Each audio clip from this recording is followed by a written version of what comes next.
How are you? Are you muted? I was muted for a second. I'm not muted anymore. Okay. How are you? I'm good. How are you? I'm doing good. Hello, Renee. I'm Sarah Jane. She is still connecting. Oh, cool. Cool, cool. There you go. We got her now. Hey, Renee. Hey, I'm Sarah Jane. Can you hear us? No, she's got a long mic thing on. I like your background. Thanks. I'm gonna have to work on a good background for me. I wonder if I could get a Great Gatsby background going. You can do whatever you want. What does Prohibition look like? I feel like it would be grayscale. I don't know. You can do whatever you want though. You can do that. How do I do this? I Or gotta. you can do that. Or you can do Northern Lights.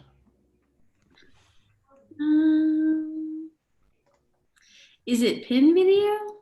I don't think that's what it is. You got to go to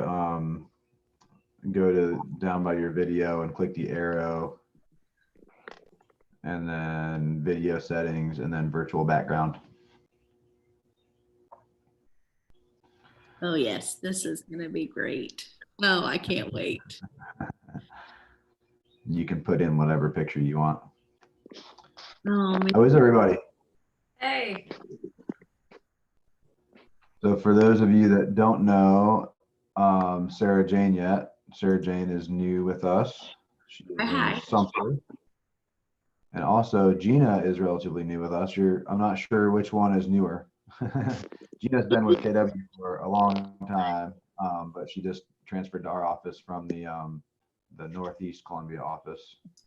So she is with us now. And her husband, Greg, also. Hey, Renee, can you hear us? I can. I'm on a new computer. I got struck by lightning yesterday, so I'm trying to figure everything out. Oh, gosh. That stinks. Your computer, your house, you? What happened? My modem and my router, but I'm on a different computer too. So, Oh man, I'm so sorry. yeah, $500 later, right? No fun. Exactly what you need right now, Right. Thank God for Best Buy curbside delivery. huh? I have heard that a couple of different times recently since this has happened. I've heard that curbside delivery has come in clutch for some people.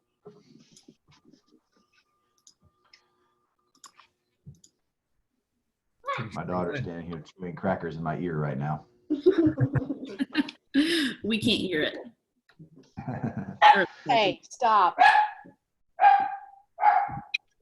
So thinking there was a couple of people who had said that they wanted to jump on too, and I don't see them yet, but we can go ahead and just get started. I don't really have a great agenda for this. It was just, a few agents had mentioned, I think during one of Andrew's trainings, that they had some interest in just kind of masterminding with some other people who are doing things at a high level, and what they're doing, what their best practices are. And then I figured I could try to contribute a little bit to it, just from being on Zoom call after Zoom call after Zoom call with the region, and hearing what some other agents are doing out there. So how's everybody doing? Doing good. Everybody still able to do business and make things happen? Yes. We listed one and put it under contract within less than 24 hours. Nice. Awesome. Amazing. Yep. That is awesome. So are you guys trying to accelerate things a little bit? Pushing closing dates up and things like that? Lenders are tough right now. It seems like everything's bottlenecked and everybody working from home. It's causing a little sluggishness in their processes and systems. So the ones I've tried to get pushed up, the lenders have been the stopping point. Yeah. So this is actually, so I've got a buddy that works at Quicken. He's kind of one of the higher ups at Quicken. And this is probably one of those rare times where the online lenders may actually have an advantage over some of our local people, because our local people are not used to working from home. My buddy's been working from home for 10 years or something with Quicken. So all those guys, like their processes and stuff haven't really changed at all. They're just, business as usual, working from their living room or their office or wherever. So he said that I was talking to him a lot last night, and he said that the last 6 days, they've closed over $1 billion in loans each day for the last 6 days. It's been their busiest 6-day period that they've ever had as a company. That's crazy. Is that because they're moving things up, Matt, or was that in pipeline and just on track? No, they're moving. I mean, everybody's scrambling to move things up because they're obviously a nationwide company. And so as things are announced in different places, everybody's scrambling to kind of push things up. And so they're all working, all hours of the day and night to try to get things pushed up for people and accommodate. So he said it's not the smoothest thing because new regulations are coming out, like they'll be on track to close something on a Friday, and then, something gets shut down. They've got to flip something, or the attorney goes from being able to close in their office to having to do something virtually. And so there's been a lot of hiccups, but that's basically his job, is he's over the closing department. I forget what they call it, but it's basically whenever there's a blip in a closing, then his team jumps in and tries to get through the blip. And so that's what they're doing is trying to get things hammered through. He's been going into like I had a closing, it was Nicole's, one of my buyer's agents had a closing, and they're worried about some things with it. And I called him and I was like, hey, can you just go pull this file and push it through real quick? And so he was able to just basically go walk into the processor's place and pull the file. Well, not walk in, but I guess he called the processor and was like, hey, can you do this one next? And so they pushed it through and it closed. So but that's what I'm hearing kind of across the board, is everybody's trying to push things up because things are kind of slowly but surely closing down or sheltering in place.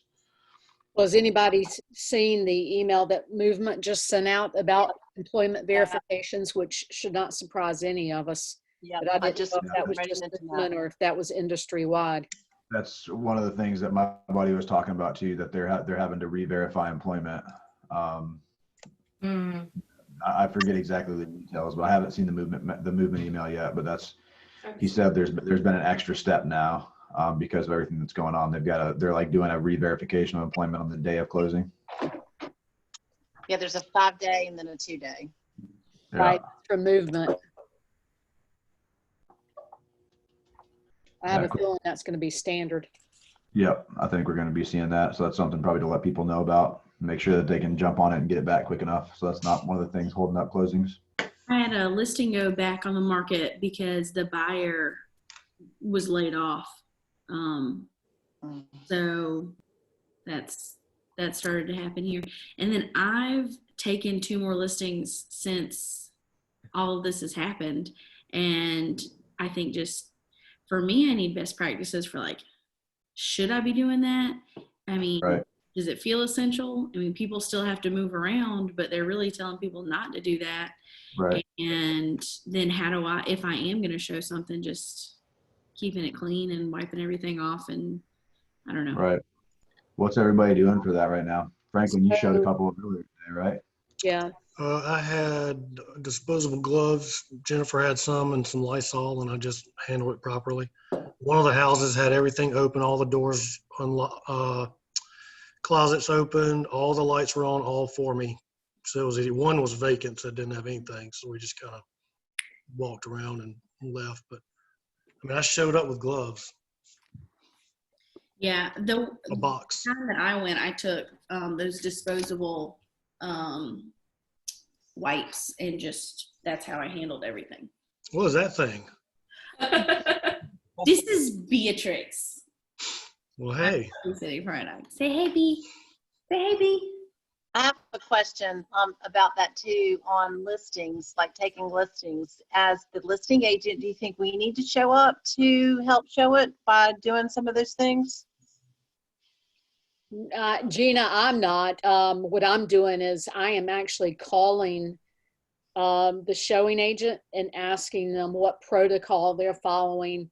I'm asking who they plan to go in, who's going into the house. I'm telling them that no children are allowed into the house, that it's only essential, kind of like the attorneys are doing. Okay. The one we listed Monday afternoon, the buyer's agent did a FaceTime first, and then the buyer liked what they saw, so then they came, and I think we're going to start seeing more of that, and I would encourage more of that. Sure. But then the showing agent wiped down doorknobs and stuff like that as they went through the house. Yeah, and I do high definition videos anyway, so everything I'm taking right now, because sometimes I don't do it for lower price points or something I know that's going to go faster than they can edit the video, but everything's getting a video now. So, and I'm just the least amount of people possible, I think, is out is kind of the goal. Are you doing that yourself, or have you hired somebody to do that? I hire somebody, and I called him. I'm like, hey, are you still working? And he told me he's really the main guy that does stuff in Sumter, and he said he's been busier than ever this past week. Sure. So I know it's expensive, but I mean, Matterport is a path. I mean, some people charge $450 for Matterport, but you can scooch through the house. That was mentioned on another Zoom call. I think Matt and I were on, but Yeah, I mean, we've I mean, got I asked Matterport. Jason if he was doing it. Jason's not doing it other than for y'all's team, so I went another route. Yeah, I mean, we can try to do that. I don't know. It's tough because I don't particularly want to make Jason. Get it? Well, we're one of the things that has been a bit of a challenge for me is my listings that were getting ready to come live. 2.5, I will say, 2 have totally put it on hold for right now. And 1 almost did, but I've at least convinced him to let us get in and go ahead and get the photos and videos done, so that when he's comfortable, we can go ahead and pull the trigger. I think there's going to be a backlog, when people get settled down with everybody trying to rush to get into the houses and get stuff like that done. So even if you're not going to go live, if the seller and you are comfortable and the photographer is comfortable, is to at least go ahead and have that part of it done, so that we can be proactive versus reactive when people get more comfortable. Yeah, Charlotte Mecklenburg has shut down, and agents are not allowed to show houses or do any real estate activity there. Wow. And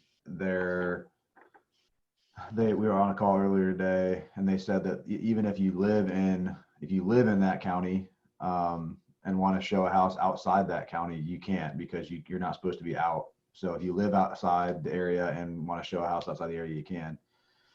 And Raleigh, I know Durham is the same way as of this morning. And then Raleigh was supposed to be having an announcement shortly. We were on a call earlier today, so I don't know if that announcement came out or not. Everybody was expecting them to follow suit. And Charleston is similar, but Charleston has called real estate people essential services. So real estate people are allowed to be out and about, even though they're locking down Charleston. So Franklin sent earlier some text back and forth with Nick Kremitis, where Nick is going around to different mayors and asking them to try to call real estate essential services so we can still be out doing our stuff. But it may not be a bad idea to just make sure that you've got videos of all your listings, so that if we do go on a lockdown or much filtered showings or whatever, like if we're not allowed to be out and about doing stuff, it wouldn't be a bad idea to have videos of all your listings to be able to send out to people, whether that's Matterport or just like a walkthrough FaceTime video, so we can still be doing stuff. I like that a lot. I definitely have people, even when I have the high definition video, that want me to go FaceTime them if they're not here. So I think if I'm going to be out and about the next couple of days, I'm going to go to my listings and take cell phone videos in addition to what I have. So it's because they just want the angle difference. Yeah. I think I would I don't know. I mean, South Carolina seems like we're about 24 to 48 hours behind North Carolina usually on some of these things. So I would probably try to do that sooner than rather than later if you're going to do it. Matt, did you say North Carolina, that was statewide or just specific No, markets? it's specific places. Charlotte, Mecklenburg County did it yesterday, and then Durham this morning, and Raleigh. And I'm assuming Raleigh announced it. I don't know that Raleigh announced it. Durham announced it this morning, and then Raleigh had announced that they're having a press conference at like noon or something. And I have not seen whether Raleigh actually said the same thing or not. But the assumption on one of our calls earlier is that's what was coming, since Durham had just announced it. Durham and Raleigh usually are pretty hand in hand. So Nick and I spoke on the phone at length today, Nick Cremitis, and he said that he didn't know which way Steve was going to go. He texted Steve while we were on the phone, and he encouraged Steve to follow Charleston and keep us whatever the word is. Essential service, yeah. Essential services. And I don't know if you've seen the state editorial in the state newspaper. They're blasting McMaster, but McMaster's holding strong right now. So Steve may be forced to do something and look like a leader. Not may be forced, might take a leadership stance, because McMaster is holding strong on not doing this right now. So anyway, if anybody has a good relationship with Steve, we'd like to be in that essential services up there with liquor stores and wine stores. Are they doing delivery yet? No. Not really. No, but like actual bars and places are allowed to sell it to go. Like you can just swing through it, they'll have it outside for you. Warmouth was selling off their inventory the other day. Our brewery that just opened up here, they ran out of crowlers. They had to shut down until they got more in. They're opening again today. Shortage of masks, respirators, and growlers. There you go. Well, I have 20 Svedka rockets in my garage right now. I don't know what that is. It's a half gallon. So, but to get back to Gina's thing, is listing appointments. Are you guys trying to do them virtually? How have you been doing those? I do it. I have not yet. I did 3 in-person listing appointments last week. But I think that's coming to a halt. Right. I get as much information as I can about the listing, prepare my CMA, and then I send it to them and we talk about it. And if I need pictures of something like a bathroom or a kitchen, they'll send it to me. But then I send them my report and then we get on the phone and just talk about it. Or we could FaceTime, but so far it's been people I'm familiar with. So I plan on just having them get on the deck or get in the front yard while I tour. And I mean, most of my listings are pretty much my friends, and you know that's just how I kind of operate. And so we'll just have our little listing appointment out in the front yard, 10 feet apart, where we can talk. I mean, I'm not going to be sitting on anybody's sofas. That's where I'm getting at. Yeah. And I don't mind that. We can just stand in the front yard or the backyard and talk it out. Right. Well, so I have a question on what you guys are seeing with appraisers, because I have not missed an appraisal probably in 4 years, except for once last October, and it was the infamous Morris Morgan. And literally in the last 6 days between Eric, Anna, and myself, we've had 4 not appraised. And then we've also, another big agent in the Northeast, Rhonda Alexander, called me today in tears that had one that went under contract at 311 and appraised at 277. Wow. Oh my We God. just had an appraisal issue too. And I was on the phone with somebody yesterday for an hour, and it was about over $60,000 less.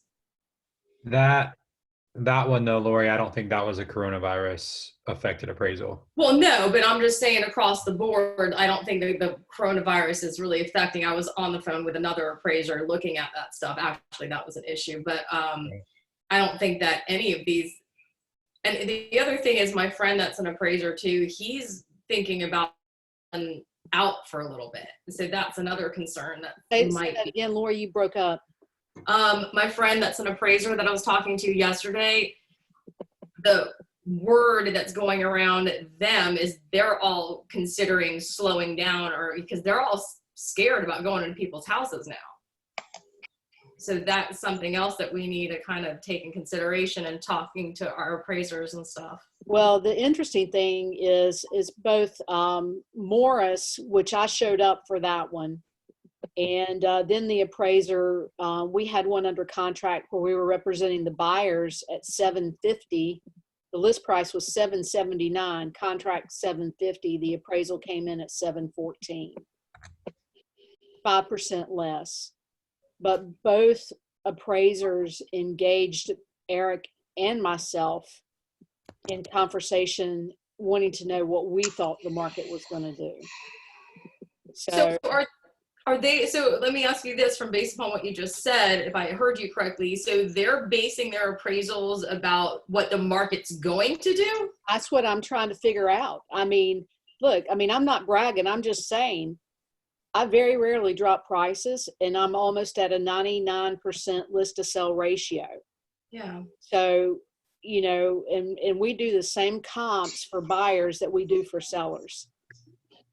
So, I mean, we just don't miss appraisals. So to have, you know, 4 in 6 days, I mean, that's, well, 3 in 6 days, and the 4th one was last October. But to not have an appraisal issue in 5 years and then have that, you know, that many so condensed seems like something's going on. Are And they like I using said, the it's same not just comps that me. you use though? Say that I mean, again, Lori? Are they using the same comps that you used when you did your market analysis? Morris did, and in all fairness to him, my house did appraise at my list price. It was the buyer's agent folding in the closing cost on top of it that caused that one not to appraise. But, you know, typically these guys will find it, you know, in a solid market. Right. But he didn't, and that shouldn't surprise anybody about Morris. But these other guys, you know, we're totally scratching our head at the other ones. So are they new appraisers, or are they, you know, older? No, one was the one that did Eric's, that appraised at 714 versus 750. He's been around forever. Yeah, I mean, we've seen a few of those lately too. I mean, I remember when the market was really picking up, whatever that was, 10 years ago, that we had the same problem because this demand was so much greater than the supply that, like, I mean, people were just willing to pay more than what they were willing to pay a year prior. And so that's always been one of my pet peeves, like trying to determine what market value is now based on historical data. If you're basing on historical data, then prices will never rise. That's right. You're right, Matt. So I've always had a problem with that. And like we just had one in it was Concord Park, I think, in Casey, that Haley did, and she called me like, what do we do with this? It appraised for $6,000 less, and we had like 3 offers, and I looked at it and it was like there was 6 other houses under contract that same on the same percentage, around the same price. Andy's was actually one of them, and hers didn't appraise either. And I called through everybody that had pendings and was like, hey, what are you what are you under contract for? Because, you know, I'm hoping this one's closing before yours is closing. So if you just tell me what you're under contract for, hopefully I can give that to the and let them use that. And then mine will close, use mine as a comp to yours, so yours is appraises. And a couple of those had not appraised either. So like we're all under contract here, and yet we're all appraising for here. And so clearly buyers are willing to pay this. I mean, it's not a one-off. There's 6 people that are all pay this, and it's still appraised here. But I can't really blame the appraisers either, because I see where they got their prices from. I mean, there just wasn't a bunch of comps that were smaller, and they just couldn't get the number to be right. And I mean, I get it. I don't know a solution for that. Well, I just think we all need to keep communicating. With not only in our office, but with those agents that we are friendly with outside of our office. Yeah. I muted a couple people because I was hearing background noise, just so you guys know. If you start talking again, unmute yourself. Cool. What's so as far as listings go, are you having any pushback from sellers not wanting to show their listings? Yes, that's the one that almost wouldn't let me in on Friday to do photography. And the thing about it is, we just closed their new house. They were in a situation to where they didn't have to sell to buy, but we just closed their new house last Friday. And I just told them, I said, we're going to do what you're comfortable with, but we at least need to go ahead and get in and get photography done. I said, if the market starts to slip, you're going to want to get on sooner rather than later, as long as you're comfortable. And I told him, I said, we can control how buyers see your house to a certain degree. So Right. I said, and it's always your final call, whether you want people to come in or not. I mean, what Right. else are you going to do? Yeah. Yep. That's, I've heard that a little bit. I've heard of people not letting, they're under contract, but the sellers are not letting appraisers in. So I think it's a lot of just education on our part to our sellers and going the extra mile to do what we need to do to, like, hey, if we got to meet an appraiser there and have a mask and some gloves for him or something, so that he's not bringing something into your house. Like, I think you talk to the sellers and make sure that they have all their doors open, and make sure that, I think if sellers want to be there right now, I don't think that we can really tell them not to be if they're there watching what the guy's touching and then cleaning up after him. I think that's not a bad thing necessarily right now. And I think appraisers would probably understand that. Yeah. Morris was pretty careful the other day, and he should be at his age. Yeah. Poking around. Yeah. What else? Anybody have anything else?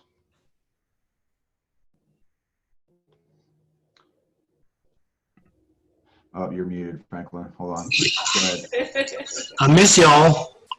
ahead. This I knew it before, and I didn't need the insurance policy, but I for sure know I don't have any interest in being with EXP. Virtual junk. So you guys know that we have our virtual happy hour tonight at 5. We'll be right back on Zoom, a different link, but on Zoom. That was pretty cool last week. We just had people on there saying hey and poking around.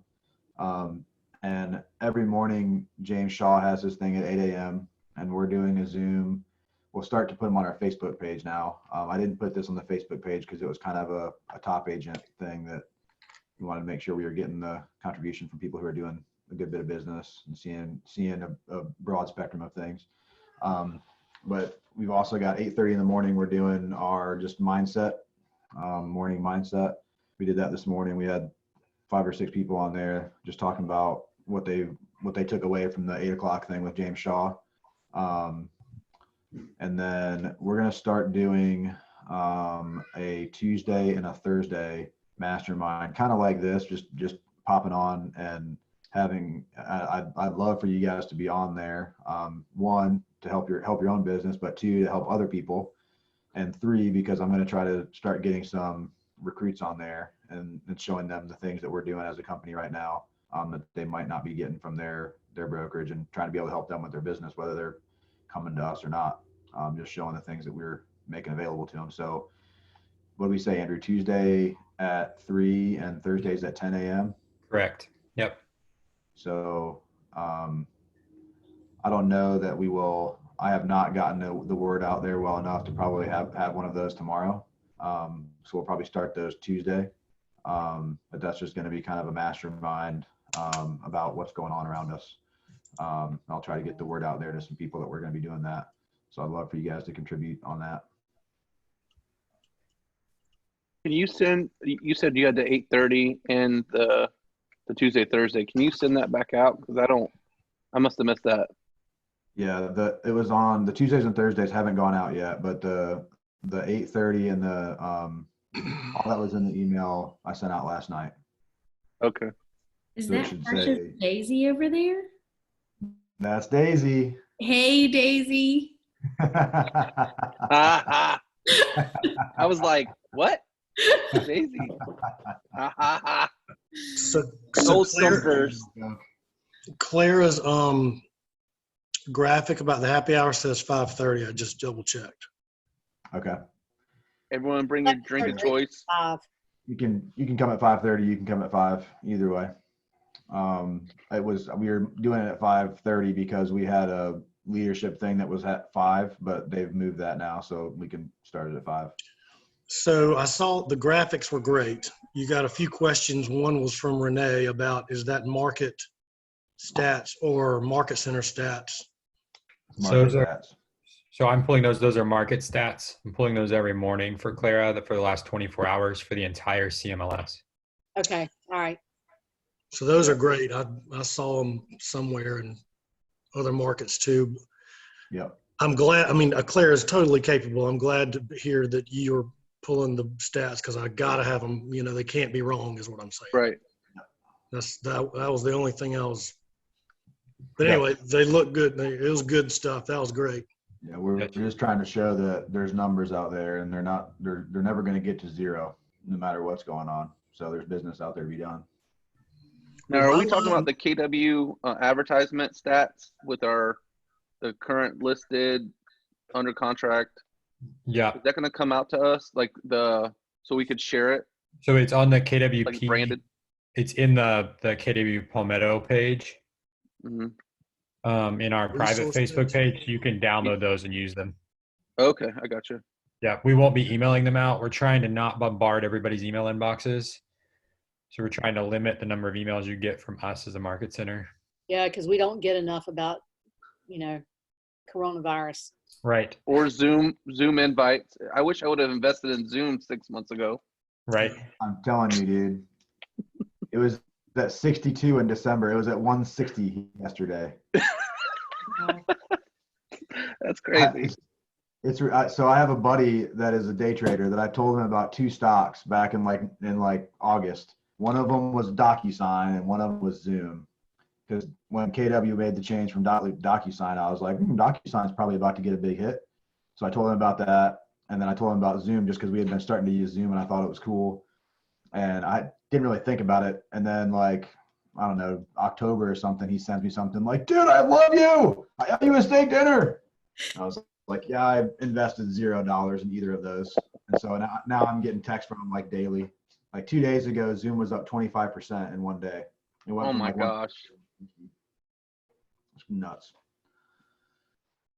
Well, So do speaking y'all of all have that, Zoom accounts, by the way? I just created one. They're I'm free. about to.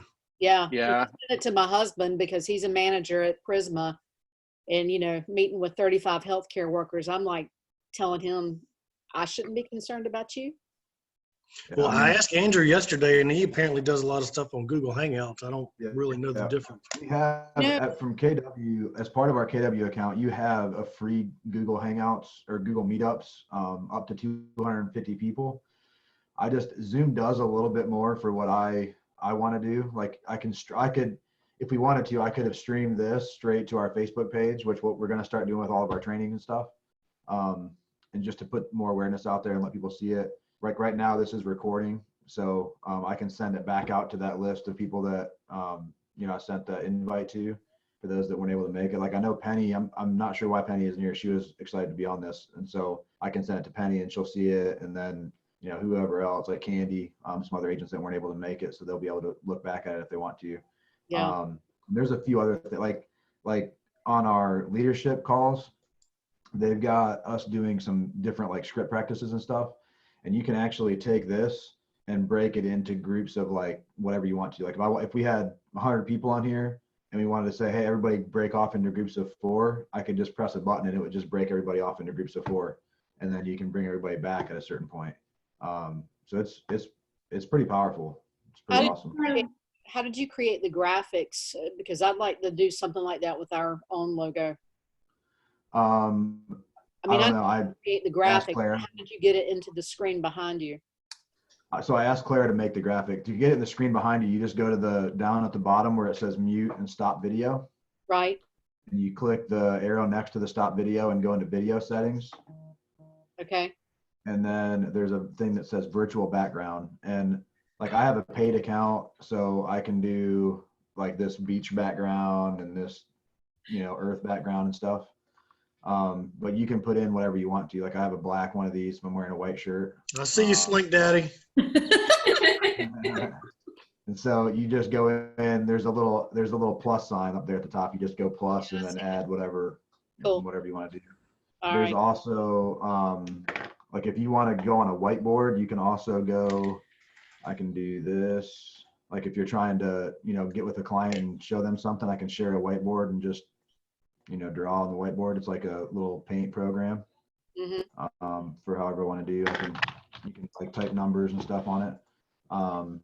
I can share my screen also really easily.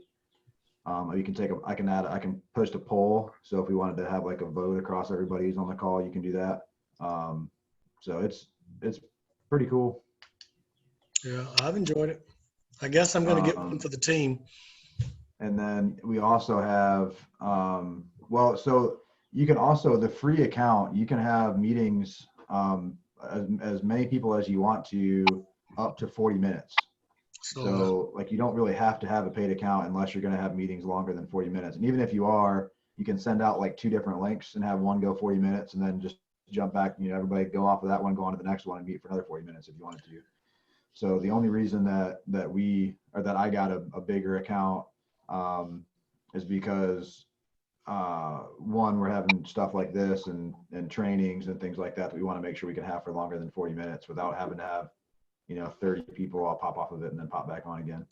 And we were talking about doing some things between, multiple market centers and stuff too.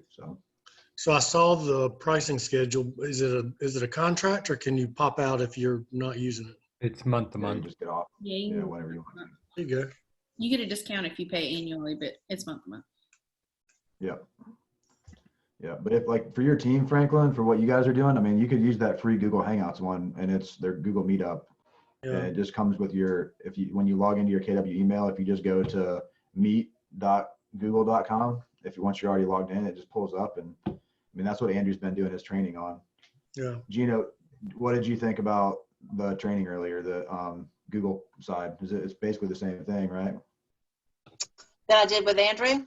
Yeah, you did it through Yeah, Google no, Meetup. that was good. It's basically the same. Yep.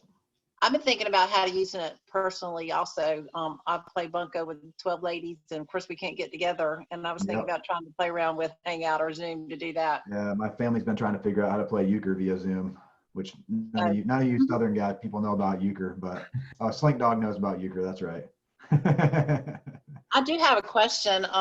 So I'm still getting emails from the Northeast office, and something came out about a hold harmless agreement. Are you thinking we need to do something like that as well?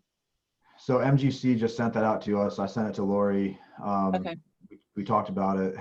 I don't know. There's lots of talk back and forth about it because at the end of the day, I mean, hold harmless, I think, is probably good. Mhm. At the end of the day, like we had the one form that we sent out that we had a couple of attorneys review to just add to your contracts, whether it's in section 18 or on an addendum. I think the difficult thing is that some people have been making points about is how do you prove somebody's sick, and how do you not just say that, hey, they just oh, I don't want to buy this house anymore. Right. Like how is that enforced? And so I don't know the answer to that. So are you recommending that we do an addendum, or just kind of hold off on that? Well, we have been. We sent that out what was it, last week? Or the Talked about- For the coronavirus and all that stuff. Yeah, and the reason I'm asking is we had actually wrote a contract like right before we got that, and I was going to do an addendum and I hadn't done it yet, it's actually for my niece and her family, so I'm not really worried about it. But just going further, I was thinking we need to put that in an addendum or part of the contract. Gina, are you talking about the hold harmless or the verbiage that we're putting in the contracts about if things shut down and? That one. I mean, I'm just now seeing the hold harmless one. So I have not incorporated the delay one yet, but because the last contract we wrote was right before we got that, so I did not incorporate that into the contract. I was thinking about doing an addendum, but I'm not really worried about it because it's my niece, it's a family member, so I'm not as worried about that one as anything going forward. But I did just see this hold harmless. So I was wondering if we needed to incorporate something like that. Yeah, I mean, I don't know. That's a Lori call. I like the hold harmless for our agency agreements with the sellers, because I mean, even with the buyers too, like but that's an agency agreement side. I like it. I think it just kind of protects, just like, I don't know, whatever, because you never know what happens when things go to court, but at least it puts like it out there saying, hey, listen, just please be advised that this is happening and this is real. And then we're advising you on these different scenarios that can happen. So that's why I really like the hold harmless with the agency agreements. Matt, I can see exactly what you're saying with the verbiage of the actual addendum that we've been putting in. And you're right, we can't tell if people are sick or not, but at the same time, it's like, hey guys, listen, here's what it is right now. I mean, I don't know. I mean, Lisa advised us to do it. And she liked the verbiage on the one that Renee sent over. Yep. So I don't know. So it sounds like it might not have any teeth in the end, but at least it's a layer. Right. Yeah, An extra layer. Yeah. I shared the screen to show you guys the hold harmless. You can see that, right? Yep. Yes. Yeah, we can see it.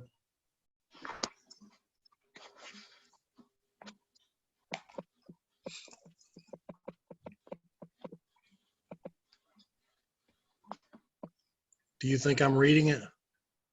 I don't know. Oh, you just switched it to the next one really fast. I'm not reading it. Yeah. Oh, you're just saying you're not going to read it. Yeah, Okay. I'm not reading this. Okay, fair enough. I read it. It's okay. I like it. At least you're honest. But I mean, I will. As Lori says, I it's just can't good, see it. and we all just rock and roll forward.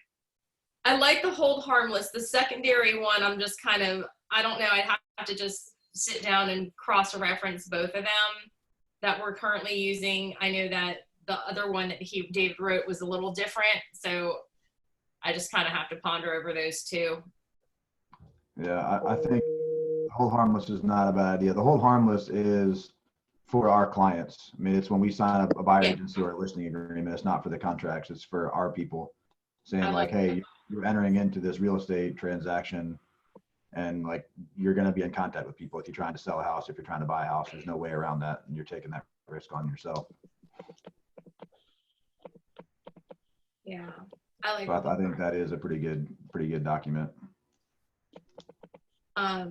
Again, the other one that he sent over, he put 30 days in there, but it's just going to depend on who we're representing. Like I said, when I responded to you, because if we're representing the sellers, we want the least amount of days to delay closing. And if we're representing the buyers, we want to give them a lot more time to close so they're not stuck into a contract, So I don't know. Maybe I'll ask a third, maybe I'm going to just touch base with another attorney and see what they say. Maybe they'll break the consensus down the middle. Well, they probably didn't write that from scratch. That's probably piecemealed from, Multiple places. their buddies from across the country. Well, I mean, we have an agent in the office right now that has a buyer moving from California. One of the spouses has the virus, is in the hospital. The other one's isolated. They're supposed to close this Monday. They were going to exercise a power of attorney and can't even exercise a power of attorney because the original document isn't allowed to leave the hospital room because it's considered contaminated.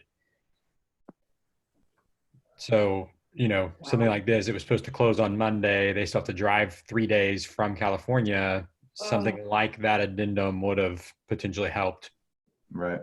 Which again, helps if we have this verbiage within the contract between the buyer and seller, because if that was the case, based upon the original one that Renee sent us, and if we change it to 45 days, we would have had enough time for them to still not get kicked out of that contract. And that's my concern, is that when these buyers and sellers are in a contract and you get sick like that, there's no provisions in the contract that says, sorry, you still require to close at this point. And if we're representing the buyers, it's on us as well, That's why I think the seller's going to work with them on this one, but it's still, a sticky spot, who would have thought? Well, they can, if she hasn't done it already, then, they need to go ahead and get the addendum drawn up and just extend it. Yeah. Right, but she's part of the contract, right? No, she's the agent. Guys. The problem is that the guy can't sign anything. He can't They're sign anything. quarantined. Well, Have his cell phone. He can't do DocuSign. I mean, .loop. yeah, Right. he can sign electronically, Matt, because he has his phone in quarantine with him. Okay. But a power of attorney can't be signed electronically was the issue, and they needed the original. So they were still going to close on Monday, and they're showing good faith that they're still going to close. So the seller's going to work with them, and they're working on the addendum. But that was just a conversation I had yesterday. I keep hearing about there being the possibility of an online notary. That's right. They're trying to push that through right now. Yeah, I heard the same legislation's working on. Yep. Right. There was a petition going around to Tim Scott and Lindsey Graham, and I think a couple of the other leaders up there trying to get this thing pushed through. I think they've closed some stuff in California virtually since all this has started, just from following a couple of people on Instagram. They've been putting stuff like, hey, had our first electronic closing, blah, blah, blah. I don't know all the details of it. I think on a state level, I think that's been allowable in some states based on whatever the recording requirements are. In South Carolina, you have to work with an attorney and everything has to be notarized in person, et cetera, et cetera. Yeah. And so I think other states that's a lot looser, where if you're closing with the title company, you can, sign some acknowledgement online and it can still be recorded and count as a closing. So I think we are going to be behind people in that antiquated recording laws. Yeah. That whole e-record thing, I didn't realize this, but that e-record thing, all it really is just like an email basically to the records office, and then somebody has to actually physically like print it out and record it. It's not like it's just e-recorded. I thought it was just e-recorded, like you record it online and it's recorded, but it's not. It's just basically like, hey, here's the document, and it just backs up in a big queue, and then they go actually physically record them. So We don't want to check on those when this is over. Yeah, well, that's the thing, is that they're talking about this office is closed down, then are we still going to be able to e-record, and is it going to count because things aren't actually being recorded, and they're going to have to have like an actual queue of when things came in, so that you're not getting things recorded before, like you get a judgment recorded before a mortgage, or instead of vice versa. Yeah. And that's Well, cool. scary. Anybody else? Yeah. Anybody else have anything? Did I read or hear that a CB agent? Yeah, Candy sent us a text a little earlier, you and me. Okay. CB agent and Irmo has it. And has had it since March 13th. Yeah, and was in the office on March 13th and stuff. So And had people around. Not a confirmed thing, but Candy's pretty good friends with the broker out there. Was it Linwood's office? Think Yep. so.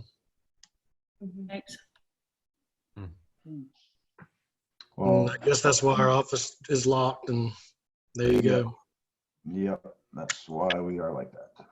I am actually gonna head to the office here in a second and sign some checks and some things. Anybody needed me to do anything for them while I'm up there? Can you drop our check in the mail? Can I do what? Can you drop our check in the mail? There's a check, you signed a check for us. I can, if you want me to. Yeah, I mean, that would save one of us from having to drive down there and pick it up. I'll text you my home address. Okay, I can do that. That was that bold reimbursement check? Yes, sir. Yeah. That'll pay for my modem and router that just got fried. Yeah. All right, I got to scoot, y'all. All right. All right. Yeah. Franklin. We'll see you all back at the happy hour at 5 o'clock, hopefully. Bye. See y'all.